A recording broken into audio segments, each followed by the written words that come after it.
حکمران اتحاد میں وفاقی کابینہ کی تشکیل کے لیے مشاورات کا عمل تیز ہو گیا۔ ذرائع کے مطابق نجی بینک کے سی ای او محمد اورنگزیب کو مشیر خزانہ بنائے جانے کا امکان ہے، جبکہ اسحاق ڈار کو وزارت خارجہ کا قلمدان سونپے جانے کا امکان ہے۔ خواجہ آصف وزیر دفاع کے لیے اہم امیدوار ہیں۔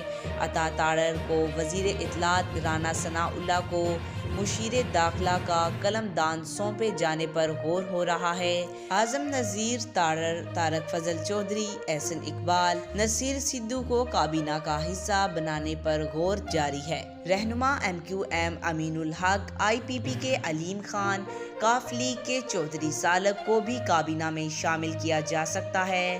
رانا مشہود، عابد شیر علی، فواد حسن فواد، احد چیمہ کو معاون خصوصی یا مشیر لگانے پر غور ہو رہا ہے، جبکہ خرم دستگیر، طلال چودھری، مصدق ملک کے نام بھی کابینہ کے لیے زیر غور ہیں۔ سردار یوسف، مذہبی امور عرفان صدیقی اور امیر مقام ریاض پیرزادہ حنیف عباسی، نوشین افتخار، انوشا رحمان کو بھی کابینہ میں ذمہ داریاں دینے پر غور ہو رہا ہے۔ آج تک کے لیے اتنا ہی۔ مزید ایسی معلوماتی ویڈیو دیکھنے کے لیے ہمارے چینل کو سبسکرائب کریں۔